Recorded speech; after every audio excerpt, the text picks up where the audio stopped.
binabati din po natin yung manonood po sa akin sa streaming po natin na magandang umaga po. And sabi ko nga po kanina, we are now on our Heart's Desire Sunday. Ito po ay bahagi po ng kultura po natin na ating po pinag-uusapan yung pong mga minimithi at dinidesire ng puso po natin. Everybody has a desire in their heart. Amen? Naniwala po tayo. Meron po tayo kani-kaniyang dinidream. Meron po tayo mga kani-kaniyang dinidesire tuwing pagpasok po ng taon. At ngayon po, pag-uusapan po natin, okay, at patungkol po sa heart's desire, okay? Kaya po mamaya, after po ng preaching po natin, sa lahat ng pa-participate sa Heart's Desire Sunday, okay, meron po tayong Heart's Desire form. Katulad po nito, okay? Yan. Meron po ba tayo dyan? Nasa ating po mga ushers and usherettes. Okay, andito po iyan. O pwede po natin i-fill out mamaya, i-fill up po natin mamaya po iyan. Kung gusto nyo po niyan, kumuha na po kayo. Hawakan nyo lang po muna. Huwag nyo po munang susulatan. Alright? At mamaya po, gagawin po natin. Papaliwanag po muna natin kung ano po ba ang kahulugan po ng Heart's Desire Sunday na yan. Paso may mga inilalagay po tayo dyan. Yan po ba ay wishlist po natin? Wish lang natin. Okay? Pero maganda po, dahil sabi po ng Bible sa pag-uusapan natin ngayon, ano po ba ang sinasabi ng Panginoon patungkol sa mga minimithi at dinidesire ng puso po natin. So, let's dig into the study of God's Word. Amen? Okay? Kasi naniniwala po ako, tatlo po ang mahalaga po sa ating importante sa gawain ng Panginoon. Una, mahalaga po yung praising the Lord. Kanina ginawa na po natin yan.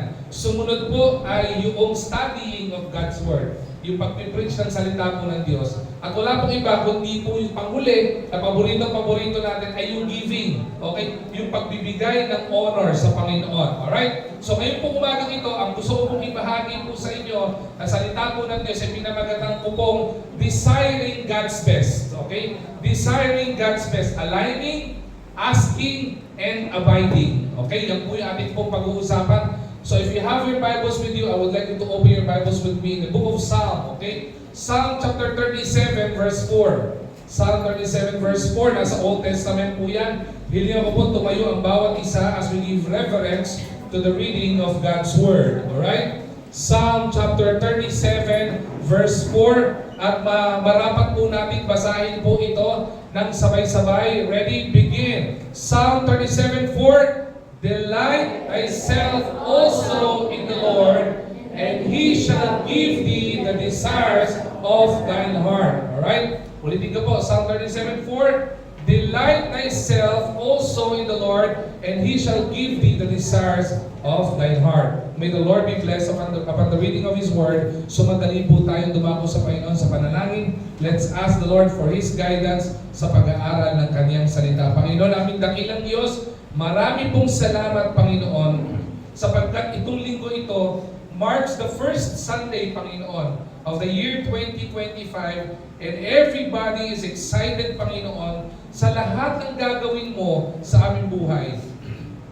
Alam po namin, Panginoon, nag-umapaw yung pagpapala mo nitong nakalipas sa taon ng 2024. At ngayon po, Panginoon, taon ng 2025, sa pagpasok po nito, ay we are excited and we are anticipating, Panginoon, of the mighty moving of your Holy Spirit and the mighty moving of your hands in our lives, in our family, Panginoon, as individuals and as your children, dakilang Diyos. Lord, we pray as we dig into the studying of God's Word regarding, Panginoon, sa tingin namin doon sa mga the best, Panginoon, na dapat dinidesire ng puso po namin, ay maunawaan po namin ng malinaw na malinaw ang iyong salita. Itago niyo po ako sa iyong likuran, Panginoon.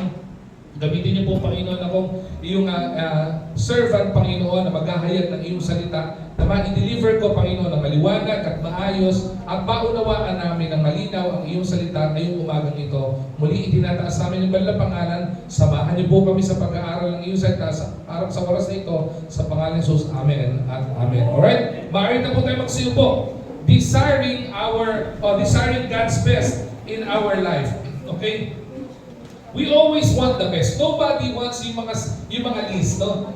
Kung may gugustuhin man tayo, at may mga ninanais tayo, kung madinidream tayo, gusto natin yung the best.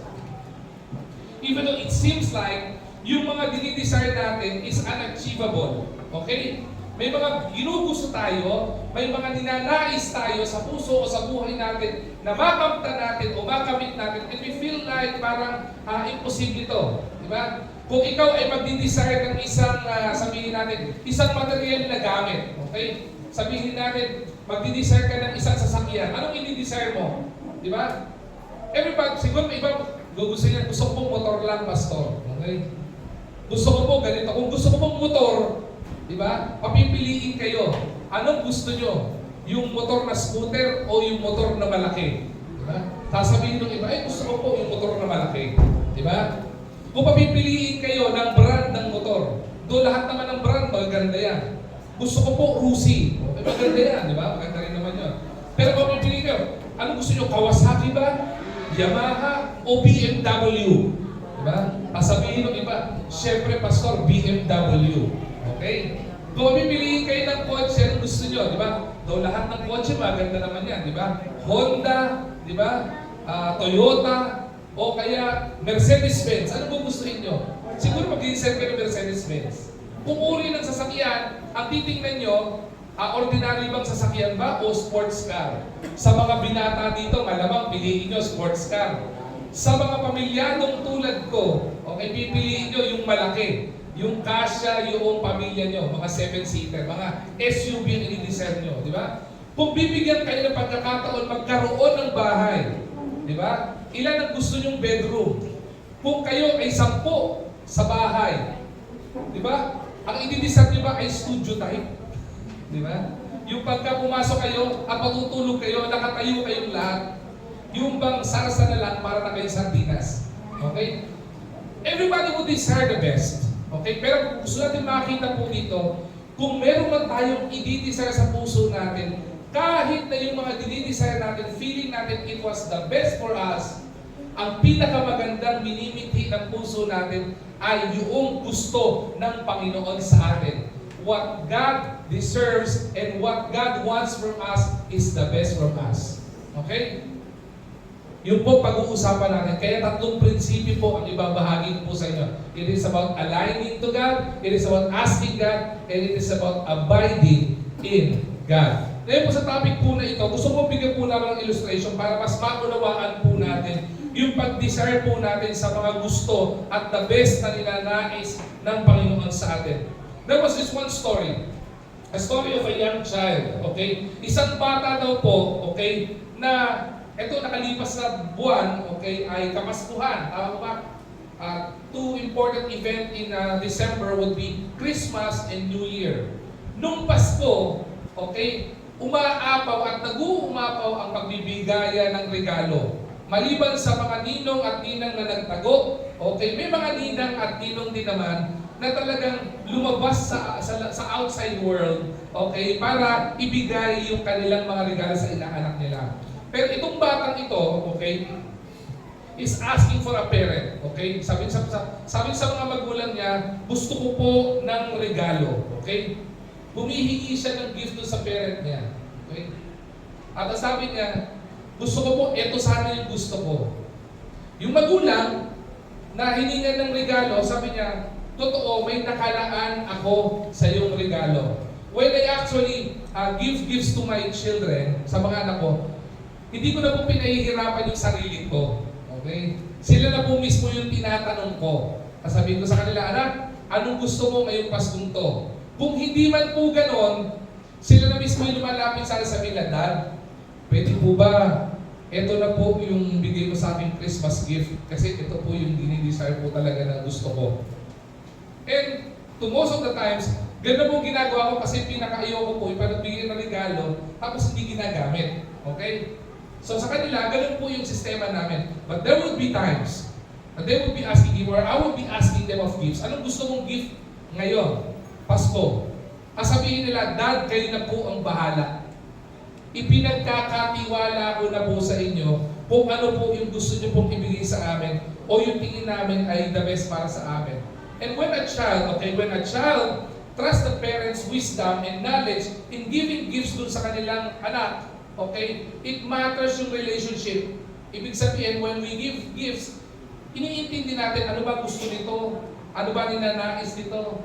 Okay? At kapag ka po ganon, the parents often provide something even better. Okay? Doon sa dinidesire nung tao o nung anak niya. Bakit? Wala pong sino mo dito mga parent na, yung mga magulang. Okay? Magulang ha, niliwanagin ko yung pagkakapros sa magulang. Marami po kasing magulang at may difference po yung magulang sa magulang. Alam niyo, may pagkakaiba yun. Okay? Merong magulang na parent. Okay? Merong magulang na magulang. Alam niyo na ibig sabihin, yung madaya. Okay? May pagkakaiba po yun. Sa lahat ng mga parent na naririto, we always want the best for our children. Tama ba? Wala pong sino man na magulang po dito na katulad ko na hindi po magdi-desire ng the best para sa anak niya. So totoo, listen to these children, makinig kayo mga young people who are here. Okay? Marami pong magulang na naririto would relate to this. They would even sacrifice their own desires. Okay? Just to give yung magpapasaya sa kanilang mga anak. Okay? Children, young people, you have to realize those things.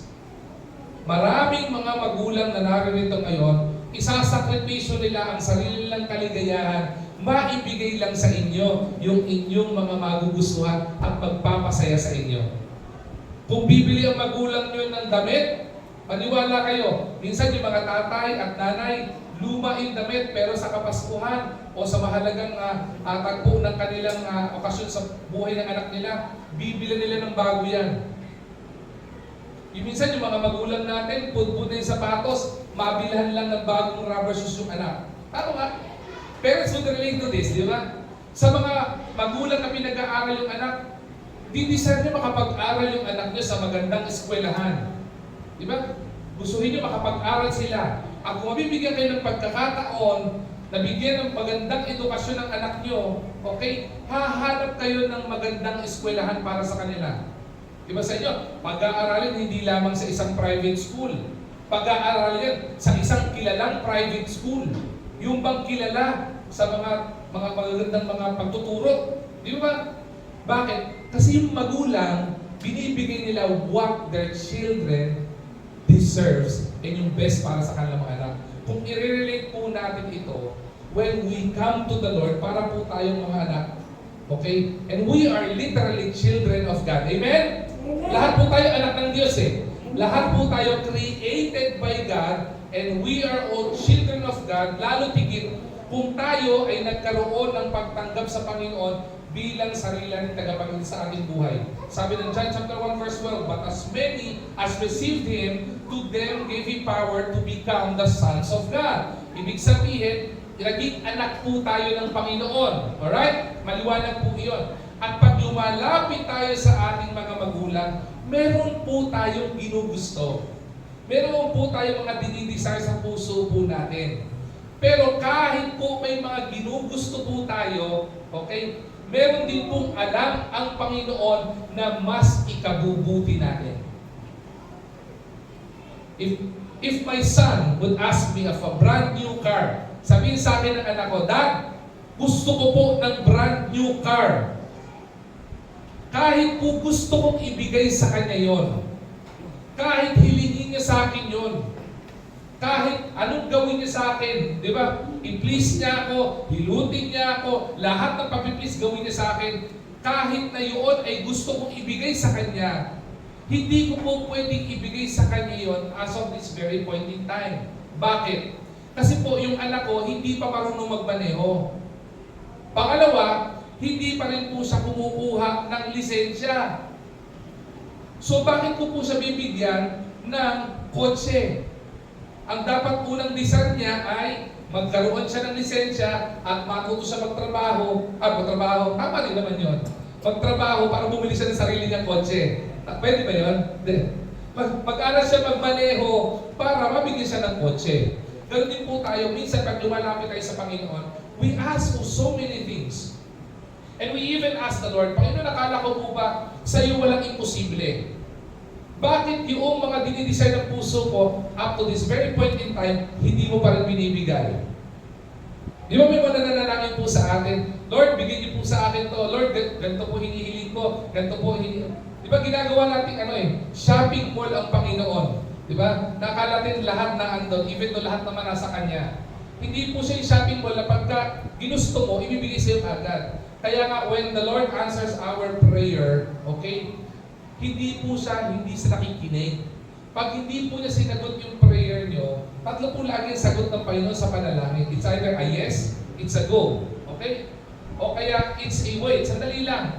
Antay ka lang. O kaya, hindi talaga para sa iyo. Bakit po? Dapat po natin matutunan yung ganung perspektibo para po maunawaan natin how we approach the Lord in prayer. At the same time, it is also how we approach the Lord into our heart's desire. Okay? Yung heart's desire po na sinusulat po natin dito, maganda po yan. Kasi po yung pag sumusulat po tayo ng heart's desire, ito po ay papakita sa Panginoon na tayo po ay naniniwala at nananampalataya po sa Kanya na lahat ng ating mga minimithi, lahat ng ating mga ninanais, may kakayanan ibigay, may kakayanan ng Panginoon ibigay at ipagkaloob po yan sa atin. Okay, kaya po natin ipinapractice po ito. Pero ang maganda po natin maintindihan dito, katulad po ng story ng bata, na ipinagkakatiwala niya yung regalo na hinihingi niya sa Panginoon o sa kanyang mga magulang kasi alam niya, hindi siya bibigay ng mga magulang niya ng regalo na hindi niya ikatutuwa. Ganon din po sa atin. Marami po tayong i-desire ngayong bagong taon na ito. Pero maganda po na matutunan po natin na ating pong pagkatiwalaan sa magitan ng wisdom at knowledge ng Panginoon, yung pong mga bagay na tingin ng Panginoon ay deserve po natin. Pero hindi po masama na tayo po ay lumapit sa Panginoon para hilingin sa Panginoon yung mga dinidesire ng puso po natin. Kaya po sabi ng verse, pakibalik yung verse, sabi dito, delight thyself unto the Lord. Diba? And He shall give thee the desires of thine heart. Sabi doon, yung pong salita pong delight, ito po ay pagpapakita ng katuwaan. Ito po ay pagpapakita ng kasiyahan. Ibig sabihin, nung sinasabi ng Panginoon, delight, nung sinabi ni Haring David, itong katagang ito, delight thyself unto the Lord. Hanapin natin yung pong kasiyahan, yung magpapasaya po sa atin sa Panginoon.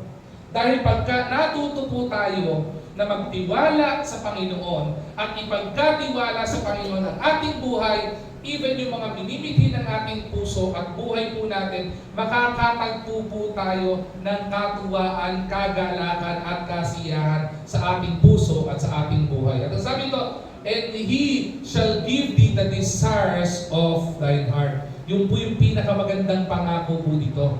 Yung sinabi po dito na ipagkakaloob ng Panginoon yung mga minimithi ng puso po natin. Desiring God's best. Okay, let us desire kung ano yung the best na ibibigay sa atin ng Panginoon. Let us not only desire of small things. If we would be desiring something, let us desire yung gusto ng Panginoon at kalooban ng Panginoon sa buhay po natin. 3 principles lamang po ang gusto ko pong ibahagi ngayong umagang ito. Una is about aligning your heart with God. Aligning your heart with God, or let us align our heart with God. When we write our heart's desire, mamaya po sa paper na yan, ang gagawin po natin, maganda po matutunan po natin na naka-align po, ibig sabihin, naka-angkla o nakaayon po sa kalooban ng Panginoon sa atin. Kaya po sabi ito, delight thyself also in the Lord. Ano po ba ibig sabihin ito? True heart's desire comes when we align our will with God's will.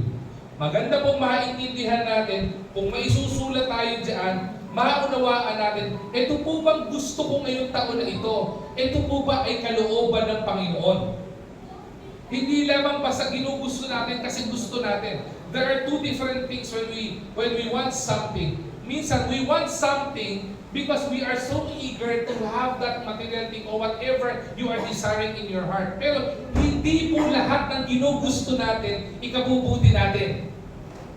Mayroon po mga bagay na ginugusto natin na hindi po makakabuti sa atin. Bigyan ko po ng halimbawa. Noong pong Kapaskuhan, December, marami po ang na-ospital. Alam niyo po kung bakit? Una, dahil po naputukan sila. Pagtaas ng kamay nila, dati ang kanta nila ng 2024, I have 2 hands, the left and the right. Ngayon, ang kanta lang nila, I have 2 arms.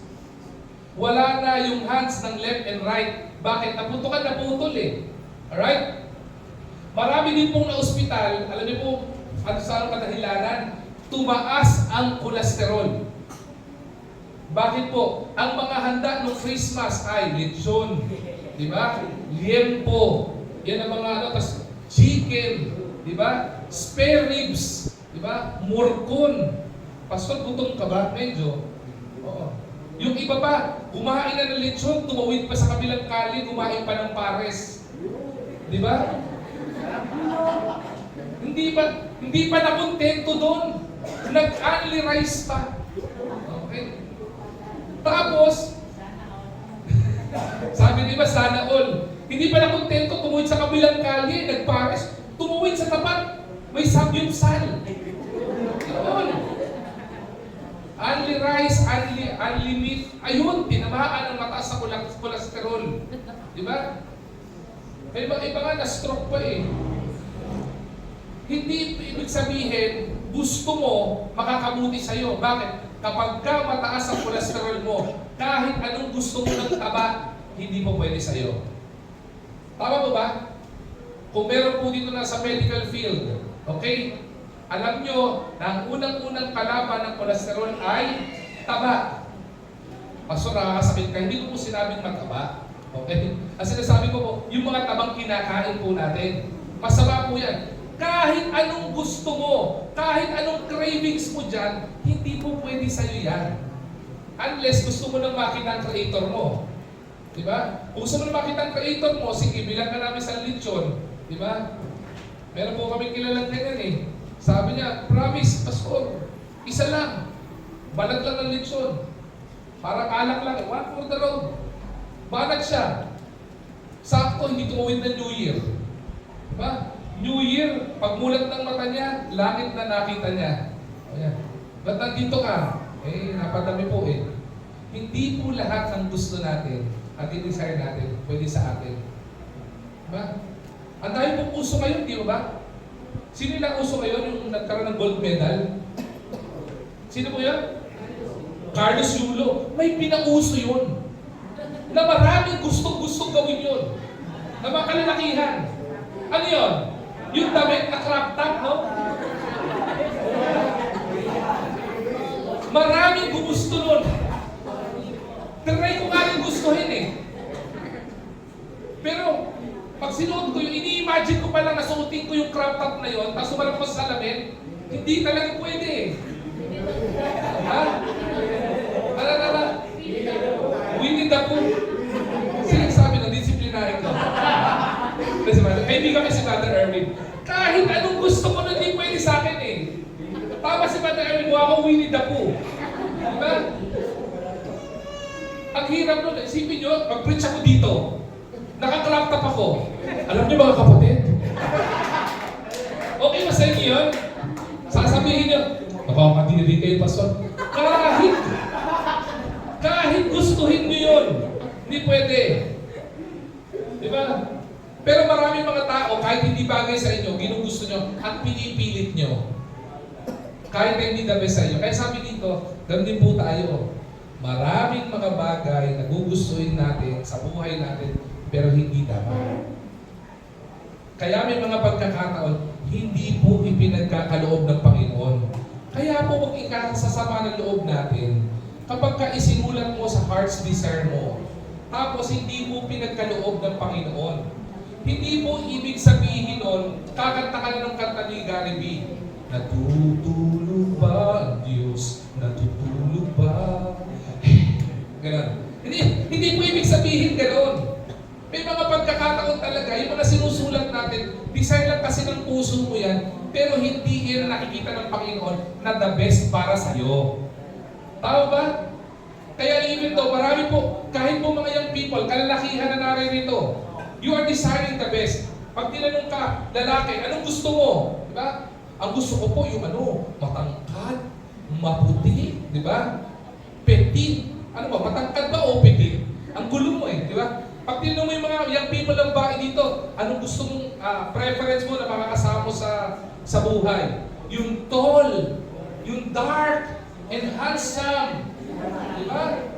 Tapos pinadala ka ng Panginoon. Tall. Di ba? Handsome. Pero medyo nabilad ng konti sa araw.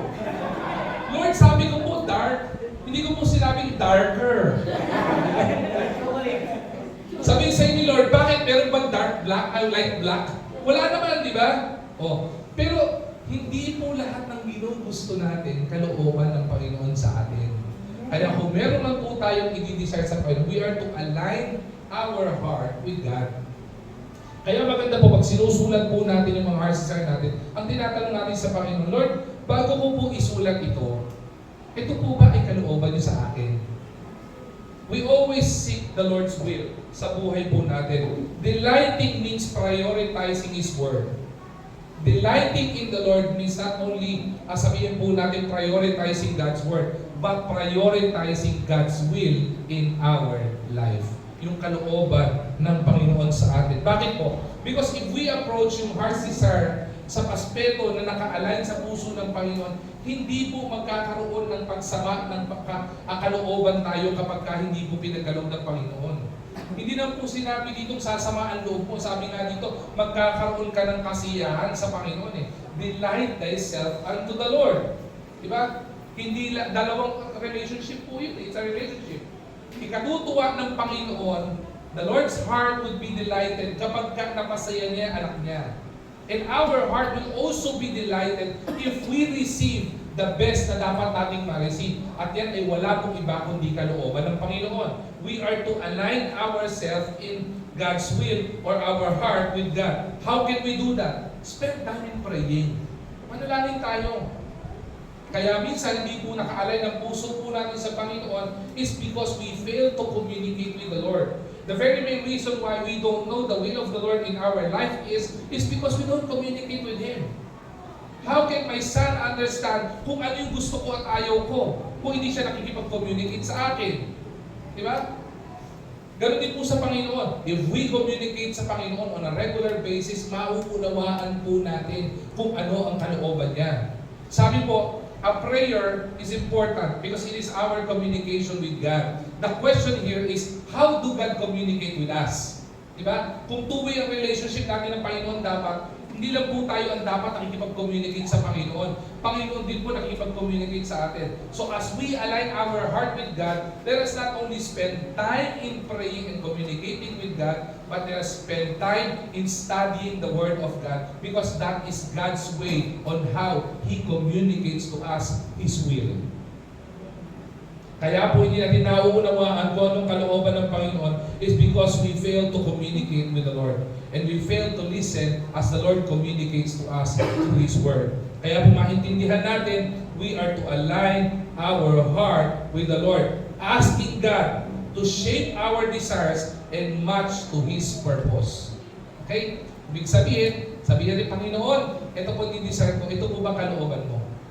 May kadahilanan ka po ba pag ibibigay mo sa akin ito? Diba? Yun po. Pangalawa po, mabilis lang po ito. Pangalawa, okay? We are to ask according to His will. Ano po sabi sa 37 verse 4 ng Psalm?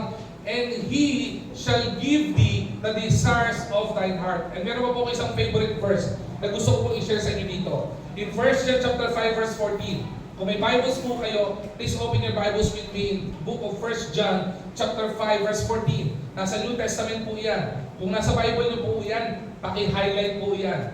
Kung nasa mobile phone niyo po yan, pwede niyo rin po i-highlight po yan. Ano po sabi ito? Ang sabi ng Panginoon in 1 John chapter 5 verse 14, if you ask according to His will, He hears us. Ulitin ko po if we ask according to His will, He hears it. Ang ganda po nito. Isa po sa pinaka-ayaw na ayaw kong kausap, yung kausap po pero hindi nakikinig sa'yo. Meron po ba kinakausap na gano'n? Nung kausap mo, kung saan tumitingin, alam mo, may sabihin ako sa'yo sige, pakinggan kita. Ano nga yun? Tapos sabihin sa'yo, ha? Diba? Yung alam mo, may iba naman kausap ka nakatingin sa'yo. Diba? Usually, mga ganitong mga tao, yung mga anak nyo, subukan yung mga parents who can relate with this to me, no? Kahit din yan, pagkausap nyo anak nyo, malalaman mo kung nakikinig siya o hindi. Kunyari, pag sinisermonan mo, di ba? Habang sinisermonan, paulit mo. Ano yung sinabi ko? Dad, ano po yan? Diba? Alam mo, hindi nakikinig sa'yo. Tao ba? Pinaka nakakainis sa kasamang tao at kakwentuhan, yung taong hindi marunong makinig. Pero ang kagandahan po sa Panginoon, kaya po masarap kasama at kapiling ng Panginoon. Because every time we go to Him, lagi siya nakikinig. Yung telepono niyo po, mga telepono natin, nawawala ng signal. Pero ang linya ng Panginoon sa ating mga anak niya, kailanman hindi nawawala ng signal. Yung mga telepono natin, nawawala ng load. Ang Panginoon, hindi nauubusan ng load as He always communicates with us.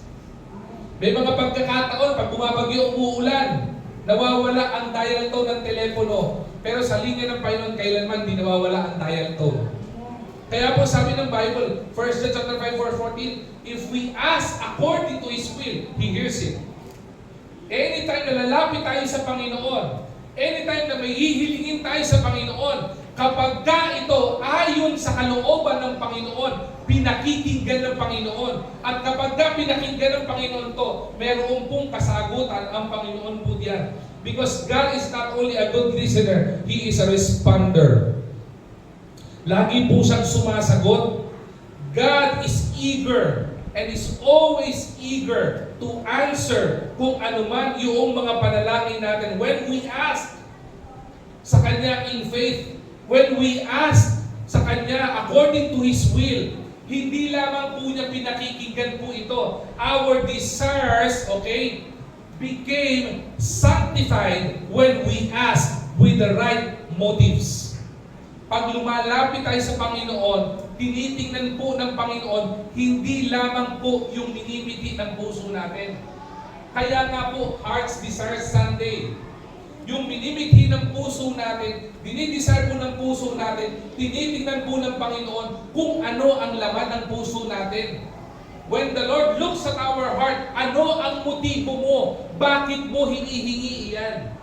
Bakit ninanais ang buhay mo yan? What is your motive? Ang kagandahan po dito, if we ask the Lord according to His will, the Lord is actually sanctifying yung ating pong mga desire at ito po ay nagiging ayon doon sa kalooban ng Panginoon kapag ka po tama ang motibo po natin. Bigyan ko po kayo ng konting sabihin natin, hindi naman po secret ito eh. It is a revealed secret sa Panginoon. Ano po sabi ng Panginoon? Ano pong pangako ng Panginoon kapag ka po may pangailangan ng kanyang anak? Anybody? Wala nakakaalam? Patay tayo dyan. Ang sabi po ng Bible, kapag ka po may kailangan ng mga anak niya, the Lord provides for our need. Di ba? The Lord provides and supply our needs according to His riches and glory.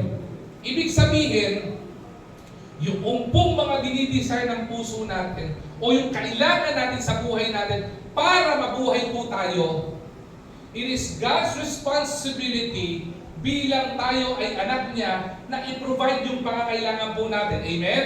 Amen. Purihin po ang Panginoon, di po ba doon? Anong sabi ng Bible?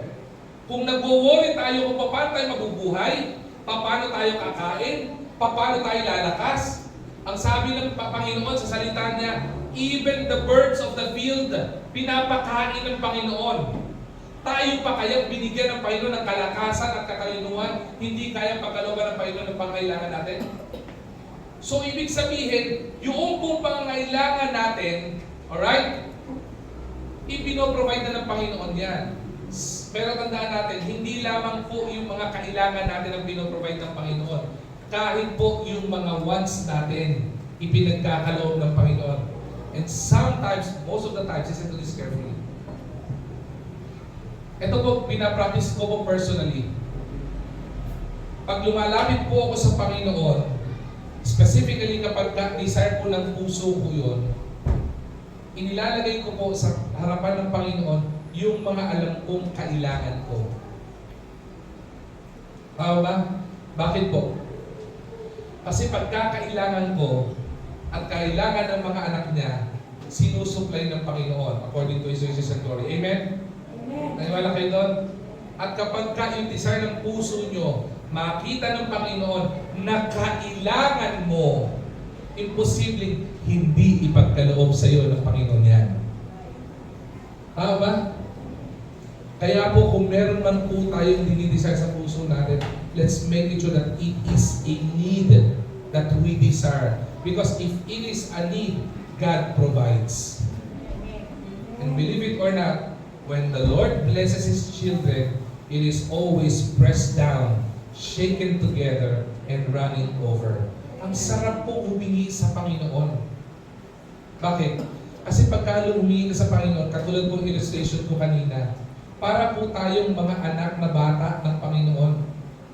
Alam niyo po, bilang mga magulang, sa mga magulang na naririto, makakarelate po kayo dito. Hindi po ba giliw na giliw po tayo kapag ka po yung mga anak natin lumalapit sa atin para tayo ay lambingin? Yung tipong, Dad, may kailangan ka ba ngayon? Yeah. Yung bang, paglapit pa lang niya sa'yo at sabi siya sa'yo ay, Dad, may kailangan ka ba ngayon? Alam mo na, maitim ang motibo niya. Diba? Kaya po pagka si Kuya Doy lumalapit sa akin, Dad, gusto mo hilutin kita ngayon? Kinakabahan na ako. Hindi pa ako nagkakape, nagpapalpitate na ako. Ay, may kailangan to, may kailangan to. Tatanungin ko, bakit? May girlfriend ka na? Wala po. Good. Diba? Bakit wala ka bang girlfriend? Sagot mo, walang pera. Good din. Okay. Huwag ka mag-girlfriend pag wala ka bang pera. Bakit? Magdi-date ka, tapos kukunin mo pa sa nakakahiya naman yun, di ba? Okay. Pero pag lumalapit yung mga anak nyo, kahit na kinakabahan kayo, giliw na giliw kayo na lumalapit ang anak nyo sa inyo. Tama ba? Ako po, pag nilalapitan po ako ng mga anak ko ng gano'n, natutuwa po ako kasi natuto sila maglambing. Natuto sila makipag-communicate. Natuto sila mag-build ng relationship para maging strong yung relationship. Hindi dahil may hinihingi lang. Maganda po kasi natututong lumapit, ibig sabihin, yung anak mo nagtitiwala sa'yo na ikaw ang lalapitan niya kasi ikaw may kakayahan na ipagkaloob sa kanya, yung magpapaligaya sa kanya. Tama ba? Kaya po bilang magulang, nakakalukso ng puso po iyon. Ganon din po sa Panginoon. I'm pretty sure, kaya sabi doon, delight thyself in the Lord. Lumulukso ang damdamin ng Panginoon kapag kayang mga anak niya lumalapit at marunong lumapit sa Kanya. Di ba? Pero nakakalungkot po, pag lumalapit po karamihan ng mga anak ng Panginoon, lumalapit lang po tayo kapag kayang pangangailangan eh. Kaya maganda pong matutunan natin, whether may pangangailangan o walang pangangailangan, maganda pong lumalapit sa Panginoon. Kaya kapag sabi ito, ask according to His will. Di ba? Sabi ng Bible, napakagandang pangako at salita ng Diyos. Ask! At sabi ng Bible, and He shall, ano? Magugulot ba? Ask and He shall receive. Knock, and the door shall be open. Di ba? Ang buti ng Panginoon eh. Never po ang Panginoon ang dead man ng mga anak niya. Lumapit ka, pakikinggan ka. May hinaing ka, pakikinggan ka ng Panginoon. Kailangan mo ang Panginoon, bumato ka sa pintuan ng langit, pagbubuksan ka ng pintuan. Never ka niyang in-ignore. Never po tayo in-ignore ng Panginoon. Kaya sabi ito, ask according to His will. Lord, kung may bibigay na po akong heart desire ngayon, gusto ko po yung kalooban niyo. Kung maghahanap po ako ng katuwang sa buhay, di ba, partner in life, Lord, hindi lang po ko hihingi ng kung ano yung preference ko. Kasi po ako tatanungin mo, may preference ako eh. Di ba? May uri ng babae, may uri ng lalaki, may uri ng kapartner, gusto kong pakapartner. Pero maganda pa rin po yung kalooban nyo. Bakit? Kasi yung kalooban nyo, ibig sabihin, that is God's best for you. Diba? Kaya po maraming relationship na nag-fail na ninyo. Bakit? Ang naging preference po ninyo ay yung naaayon sa gusto mo at gusto ng mata mo. Pero hindi sa gusto ng Panginoon. May mga pagkakataon po, I would remember, meron pong lumalapit sa paso, ito po ang heart desire ko. O pag-pray natin ang heart desire mo. Diba? Ano heart desire mo? Gusto ko po sana magkaroon ng trabaho. O pinag-pray namin. Mga men's fellowship sa IBC po ito dati eh. Balik siya. After a week or a month after ng heart desire. Balik siya. Sabi Sabi niya, Pastor, praises po. Bakit? May trabaho na po ako. Oh, praise the Lord. Okay. A month after, balik siya ulit. Pastor, prayer request po ako. Bakit? Sabi niya, kasi Pastor, pag-pray naman po natin, wala pa po akong sahod. Sabi ko, yun ang problema. Sabi niya, Pastor, bakit? Pinag-pray lang natin trabaho eh. Dapat pag pinag-pray natin trabaho na may sahod. Pastor, mali pala yung prayer niyo eh. Sabi niya, Pastor, next year babaguhin ko po. Paano babaguhin? Ang magiging harsh side ko po ay, di ba? Sana po magkaroon ako ng sahod pero walang trabaho. Sabi ko, alam mo, kahit hingin mo yan, hindi uto-uto ang Panginoon. Di ba? Ang ihilingin natin ay kalooban ng Panginoon. And when we ask sa Panginoon, let us always ask specific. Kung may hihilingin ka sa Panginoon, maganda pa yung specific ang hihilingin mo sa Panginoon. Ayun, ito po gusto ko eh. Diba? Kung may pinagpipray si Brother Levi, Lord, siya po! Oo. Diba? Sabihin ko yung pangalan.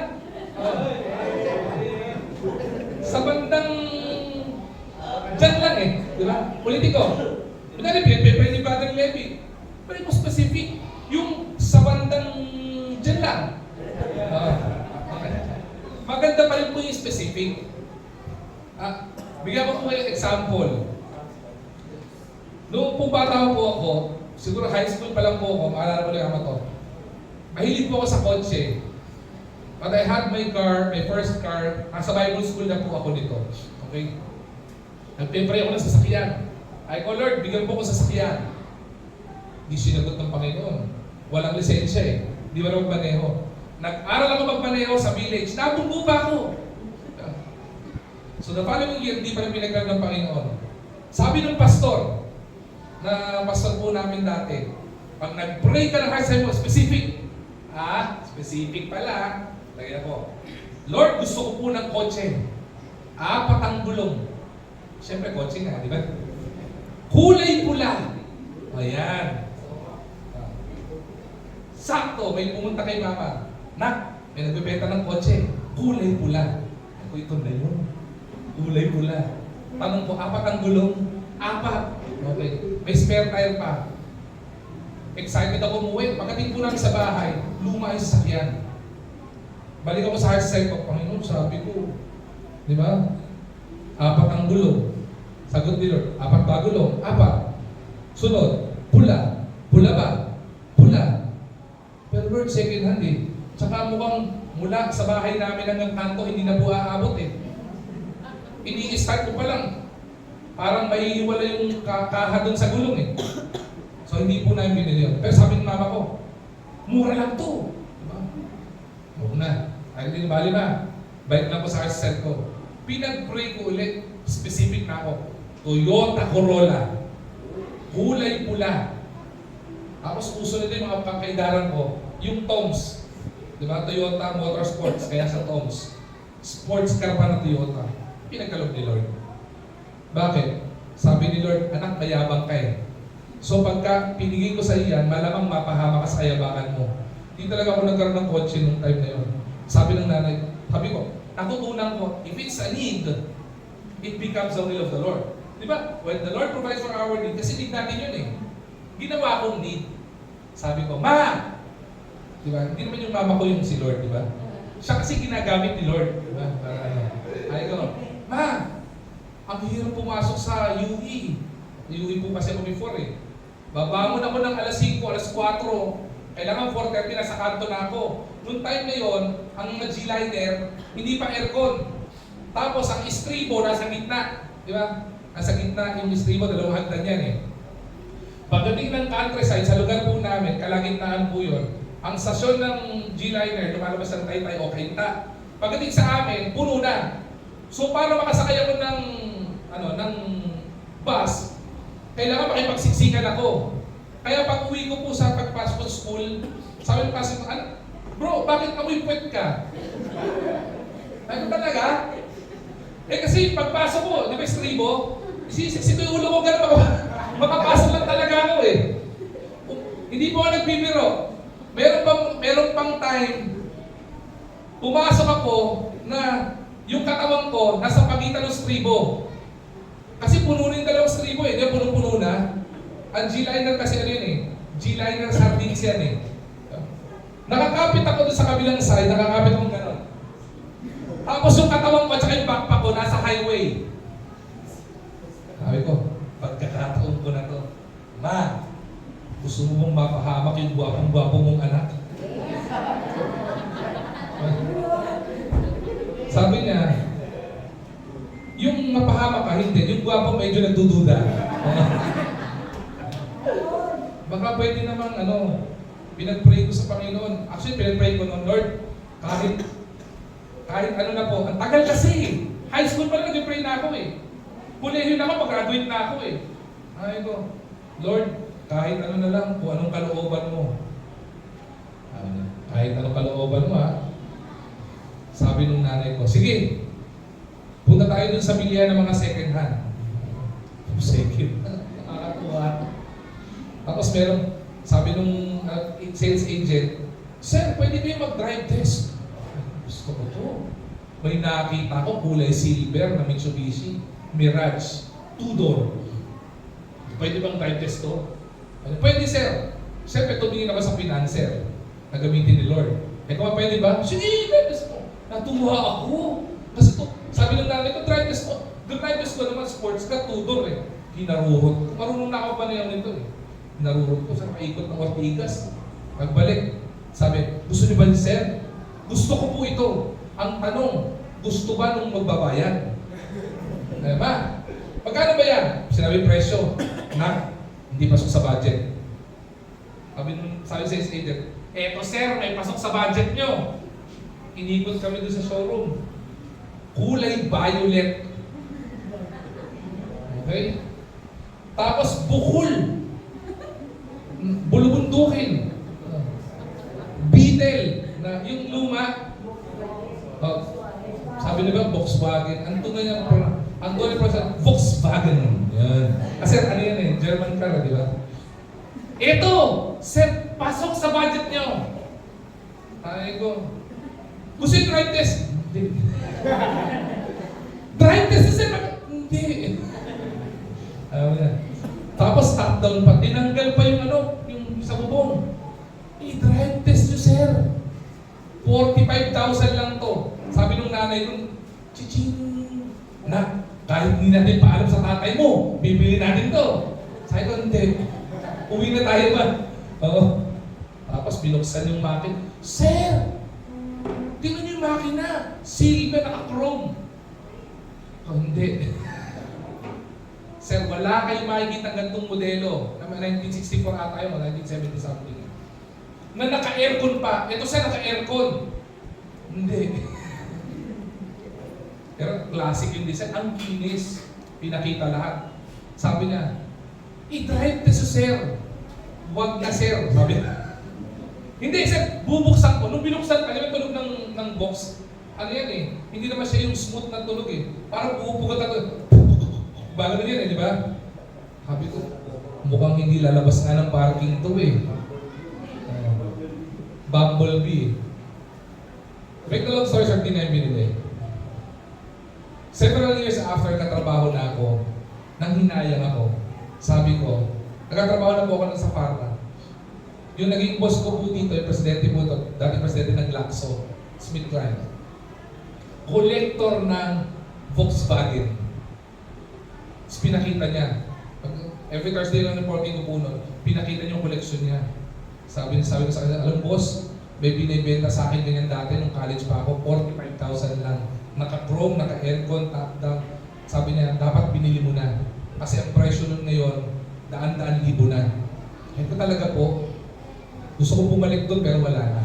Sabi ko, sayang, kalooban na sana talaga ni Lord yun. Ang problema, mas lumalamang yung kayabangan kaysa sa minimiti ng puso. Kung kinuha ko pala yun, it becomes an investment to me already. Pero hindi eh. Minsan ganun po tayo eh. Minsan kalooban na ni Lord, inaayawan pa natin. Bakit? Because it doesn't satisfy kung ano yung gusto natin. May mga bagay na gusto tayo, dahil hindi nagsasatisfy doon, ayaw mo. Pero kung kalooban ni Lord, hindi ko na iisip. Kaya pala gusto ng Panginoon para sa akin yon, hindi dahil sa hinilin ko kahit ano. Ang gusto pa ng Panginoon, na hit ko, magiging investment mo to, magiging collector's item to, mas tataas ang value nito. At kung meron ka nito, malamang may benta pa na mas mahal. Pero nagkamali ako eh. Kaya sabi ko, ask according to His will. At panghuli po, na gusto ko pa ibahagi po sa inyo, as we write our heart's desire is this, let us abide in Him daily. Ano pong sabi po dito? John chapter 15 verse 7. If you abide in me, and my words abide in you, sabi to, you will ask whatever you desire, or what you desire, and it shall be given to you. Ulitin ko po if you abide in me, and my words abide in you, I will ask what you desire, or you will ask what you desire, and it shall be done for you. Ibibigay po ng Panginoon. Ano po ibig sabihin to? Yung continuous and continual fellowship po natin sa Panginoon keeps our desire focused on the kingdom of God. Ibig sabihin po, matuto po tayong i-align, matuto po tayong mag-ask sa Panginoon, at matuto po tayo na mag-abide sa Panginoon. Sundin natin kung ano yung kalooban ng Panginoon. Bakit? Ano po ba pinoproduce kapag natuto tayong mag-obey at mag-abide sa Panginoon? If we abide in His Word, okay, ang pinoproduce po nito is fruits and joy. Nagkakaroon po ng bunga, nagkakaroon po ng katuwaan, and aligning our lives with God's best sa buhay po natin. Mahalaga po yun. Kahapon po, yung anak ko, hindi ko alam kung anong naisipan niya. Pauwi, para ako nagtithesis defense. Sabi niya, Dad, ano po bang sabi niyo sa ganito? Bakit po may mga ganitong mga bagay-bagay sa Bible? Bakit po, ang dami niyang tanong. Gusto ko tanong sa kanya, alam mo, mag-google ka na lang. Okay? Pero I have to answer yung mga questions niya. Dad, bakit may inaalaw ng Panginoon na tipong may mapahamak? Bakit may mga minaalaw ang Panginoon na ganito sa buhay ng mga tao? Sabi ko, those were trials and temptations sa buhay natin. And tinuturuan tayo ng Panginoon mag-persevere, mag-endure sa buhay natin. Kaya yung mga bagay na yan. Sabi ko sa kanya, if you will understand the character of Jesus Christ, kung maiintindihan mo ang karakter ng Panginoon, maiintindihan mo yung nilalapitan mo. May mga pagkakataon, may mga nangyayari sa buhay at hindi natin maiintindihan. But if we learn to abide in Him, ang sabi ng Jeremiah, the plan of the Lord is to prosper us and not to harm us. Pastor talaga? Paano pastor kung namatay? The plan of the Lord is to prosper us and not to harm us. Bakit? Because if we are Christian, even there is no sting. Kahit kamatayan, walang kamandag o kapasidad sa atin ng kamatayan. Even there. Kaya po maganda po tinuturo at patutunan natin as we approach yung Marsa po natin, it's for us to learn how to abide in the Lord. Kung pagka ibinigay ng Panginoon isang bagay na tingin niya the best for you, ang gawin mo, sundin mo. Bakit? Because if you will not abide, you will be like me, who do have regrets in life. Kaya po may mga regrets tayo sa buhay po natin eh. Kasi yung gusto natin, hindi yun ang binigay ng Panginoon. Nagbigay ang Panginoon ng the best sa atin, pero tinanggihan natin because it is far beyond doon po sa ginugusto natin. Na hindi natin nauunawaan na yung pala yung best para sa atin. Just like me, I had a regret up to this very point in time. Sasabihin nyo, Pastor, kotse lang yan. Pastor, Beetle lang yan. Most probably, yes. Kotse lang yan, Beetle lang yan, o kung ano man yan. Pero hindi na po yung naging regret ko eh. Ang naging regret ko po doon ay kung sana sinunod ko ang Panginoon, di sana may investment ako ngayon. Hindi po ba? We do not understand because we do not see the future. We only know our past, we only know our present, but we do not know our future. Hindi po natin alam ang future eh. Pero ang Panginoon, alam niya yung eternity past up to eternity future. Alam ng Panginoon. Kaya kung may i-desire tayo, ibibigay sa atin ng Panginoon ngayong sandaling ito na hinihiling natin far beyond doon sa gusto natin, all we need to do is just to abide in His will. Dahil alam niya kung ano yung para sa'yo, ano yung the best sa'yo, at kung ano yung makakabuti sa'yo. Bakit kung sa pamantayan lang po natin, mapapahamak po tayo eh. Mapapahamak po tayo. We have a lot of desires sa buhay natin na kung pwede natin ikapahamak. Pero ang ibibigay ng Panginoon sa atin kailanman, hindi niya tayo ililid sa kapahawakan. Because He is the God of salvation. Hindi po ba? Kaya maintindihan po natin, kapag ka po may dinilagay tayo sa desire sa puso natin, let's approach this in faith. Lord, kaya ko po inilalapit sa inyo to, hindi lang po bilang naglalambing. Because I want to find delight in you, Lord God. Gusto po maintindihan po, Panginoon, kung anong kalooban mo. Kaya po, Panginoon, I am aligning whatever heart's desire of mine dun sa kalooban mo sa buhay ko po, Panginoon. And what I'm doing, I will be writing my heart's desire in a few minutes. I will be asking. Kasi po, Panginoon, alam ko po, Panginoon, kayo may kakayanan eh. With men, things would be impossible. Maraming mga bagay na hindi kaya gawin ng tao.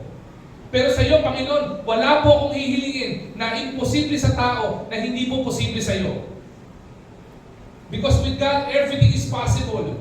Wala pong anumang bagay sa mundong ito na hindi po pwede ipagkaloob ng Panginoon sa atin. Malaking bagay yan o maliit na bagay yan, hindi po imposible yun. Listen to this church. Even this church, we desire, the whole church desire for a new church. Hindi po natin alam, nakakayanin po pala natin ito. The truth of the matter, hindi po natin kaya nung magkaroon ng ganitong church.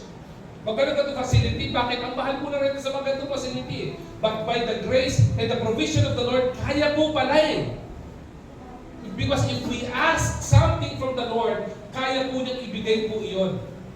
But what we need to understand, apart from aligning our desires to the will of the Lord, apart from asking the Lord our desires, we are to abide in Him. We are to obey His words and His commands. Ito po, sinabi ko na po ito before. Shinare ko po ito, preach po ito before. Deuteronomy chapter 26, the Old Testament. Hindi ko po preach ito ng point per point. Ang ginawa ko po ito, binasa ko po yung, sa mga matatanda po sa IBC Manila, matagal po sa IBC Manila, binasa ko po itong passage ito. The passage is divided into two parts. It is about blessing and the cursing of the Lord.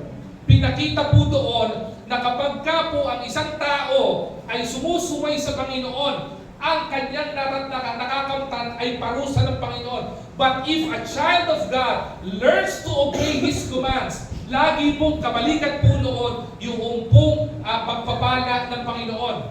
Yung mga tao pong hindi nagiging matapat sa Panginoon, parusa ang pinagkakalob ng Panginoon eh. Pero yung mga anak niya na nagkakaroon ng pag-obey sa Kanya at sa Kanya ay nananampalataya at sa Kanya ay nagiging tapat, ang nangyayari po sa Kanya, lagi pong kabalikat at kapantay lagi at katumbas po lagi nito ipagpapala ng Panginoon. You even go to the Old Testament, down to the New Testament, makikita niyo po, ang dami po mga Bible characters na nag-disobey sa Panginoon, na napahabak ang buhay. And there will be a lot of people, a lot of characters in the Bible who obey the Lord kahit hindi po nila maintindihan ang kalooban ng Panginoon. But because of their obedience, because of their allegiance sa Panginoon, because they abide in the Word of God, ang ginawa sa kanila pa yung pinagpala sila ng Panginoon.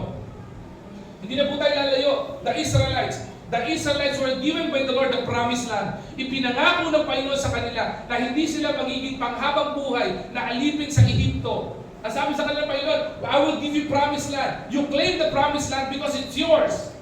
Ano pong ginawa? Yung mga anak ng Panginoon na inilabas ni Moses, anong ginawa na? Wala silang ginawa kundi magreklamo, at magreklamo.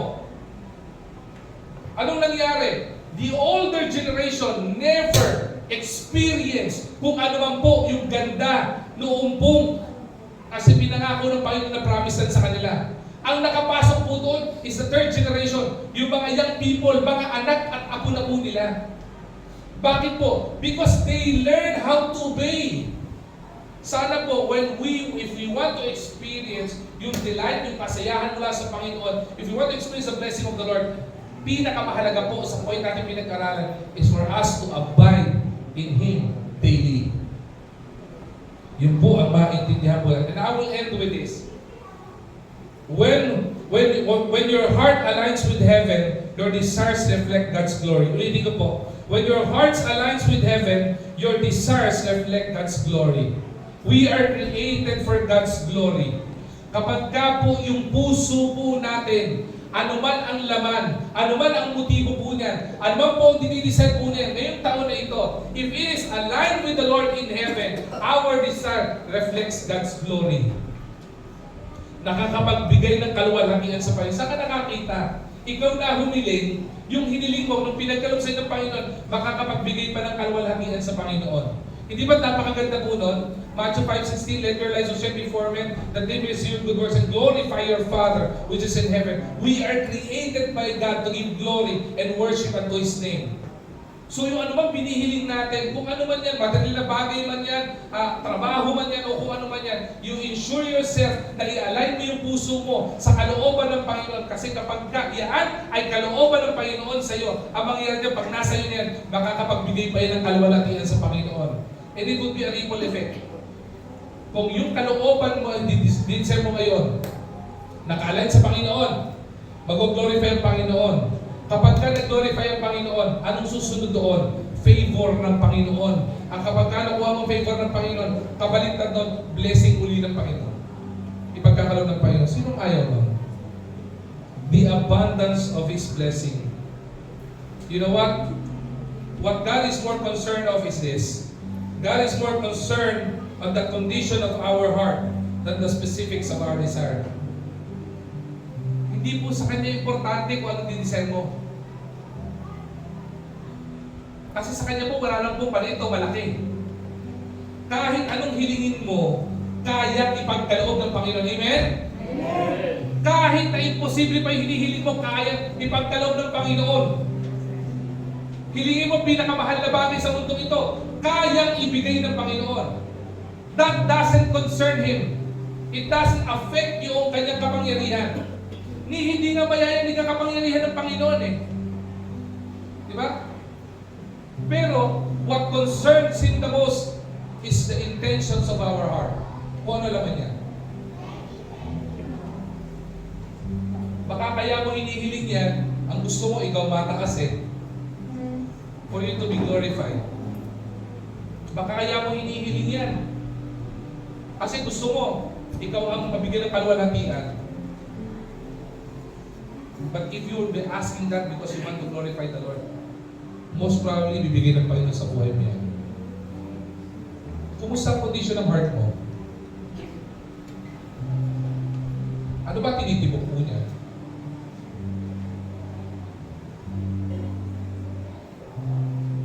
Kasi po, marami, di ba, kung ang Panginoon meron pan-check ng puso, katulad ng mga scanner sa ospital, diba, pag in-scan yung puso natin, ano kaya magiging result? Ano kaya laman yan? Maganda pong maitanong po natin sa sarili po natin yun. When we ask the Lord, why do I'm asking this? Am I asking for a new job? Because I want to have a new job?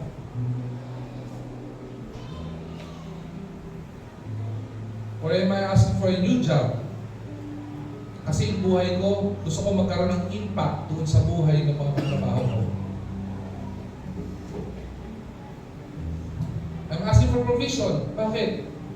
Bakit ko gusto ng provision? Because I want to be I want to be a good provider for my family. That's good. Gusto ko maging blessing sa ibang tao. Okay, that's good. Heard the will of the Lord. Ito, pag-uusapan natin to in this month. When the Lord provides for us, maganda po maunawaan natin kung ayun yung nanggaling. Because the key to God's blessing is not in the hands of the Lord. The key to God's blessing is in your hands. Kaya hindi natin na-experience yung blessing because we fail to unlock the blessing. Nasa iyo susi, unlock mo. Tinuturo naman yung principles eh. Ano din-desire mo? Gusto ko bagong damit eh. Kaya natuwa po ako sa mga bagong damit. Kaya sila kakaroon bagong damit. May mga may edad na po dito. Sabi niya, yung damit mo, huwag muna susuot yan sa sa labas ha. Maganda sinusot mo muna yan sa church.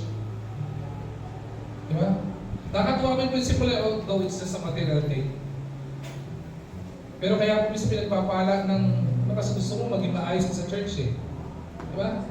Wala, usin mga ganon. May bago sapatos. I would remember, nung bata po ako, hindi ko po pwedeng gamitin yung sapatos ko hanggat hindi ko nagagamit sa church muna. Laging una Panginoon. Hindi ko maintindihan yung dati eh.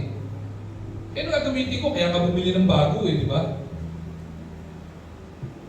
When you understand na unahin mo Panginoon, hindi mo kukulang sa'yo Panginoon eh.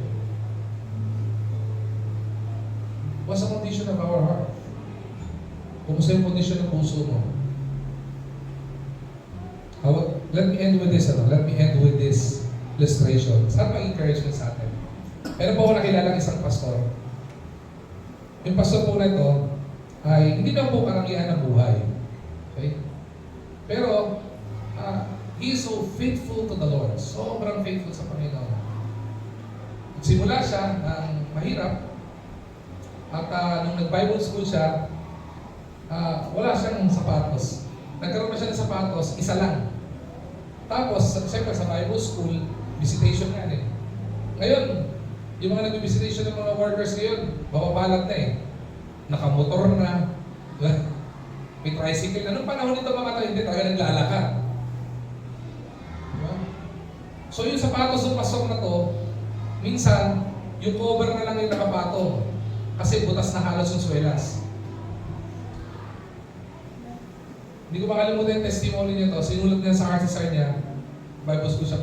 Panginoon, sana po, pagka ako po may church na, sana po, pagpalain niyo ako ng maraming sapatos. yun ang pinag-pray niya. Sana pagpalain niyo po ako ng maraming sapatos. And for a very long period of time, naging pastor po ito. Tapos, tulaan niyo po kung saan sa tinala ng Panginoon. Saan lugar? The shoe capital of the Philippines. Marikina. Tapos ang testimony niya, dati, dinideserve ko sapatos. Isipin niyo bang ilagay ako ng Panginoon, ang maging katugunan ng Panginoon sa akin ay ilagay ako sa shoe capital ng Pilipinas. Tapos lahat, karamihan ng miyembro niya, gumagawa ng sapatos. So lahat ng mahalagang okasyon ng buhay niya, may bago sa sapatos. Christmas, birthday, anniversary, kahit walang okasyon, binibigay sa pastor, kailangan mo ng sapatos na to. Dahil pa niya si Imelda Marcos, maraming sapatos. Sabi nga namin eh, sana all. Diba? Inisip ko tuloy, ano kaya mag-pray ko? Pero alam nyo, alam ng Panginoon ang puso natin eh. When the Lord looks at the condition of the heart, alam niya kung pati-deserve niya. And you know what? Yung pastor na yun, wala na sa langit yung pastor na yan eh. Pero this very point in time, his testimony resonates. Na hindi magkukulang ang Panginoon sa mga anak niya tama at tapat sa Kanya. Ganun po sa atin. Shall we pray? Our God, Heavenly Father, we are so thankful kayo na sa principle na binigay mo sa amin. Apart from the desires of our heart, what's the most important thing, Panginoon, is yung best na bibigay mo sa buhay namin. Kaya pala susunod po namin ngayong sandali ito, ipinagkakatiwala po namin sa ito, Panginoon. And always teach us, Panginoon, to align our hearts to you, O God. Not only to align, Panginoon, but for us to learn, to come to you, and ask to you, Panginoon, whatever we desire, Panginoon. And the most important thing of all is for us to abide in your word and your will always, Panginoon. Because it doesn't concern you, Panginoon, kung ano yung hilingin namin. Maliit, malaki, wala pong imposible sa inyo. Pero alam po namin, natutunan po namin ngayong umaga nito, na you always look at the conditions of our heart. May the condition of our heart, Panginoon, na kapag binuksan mo po ito, wala pong ibang minimithi, kundi magbigay ng glory sa iyong pangalan to all the desires na hilingin po namin. Kaya, Panginoon, ipinagkakatiwala po namin sa iyo. At nananampalataya po kami sa iyo, Panginoon. At whatever we ask, in your will, in accordance to your will, Panginoon, ay may kakayanan ka ipagkaloob. Kaya tanggapin niyo po ang mapuri at pasalamat sa pangalan ni Jesus. Amen. Amen. Alright?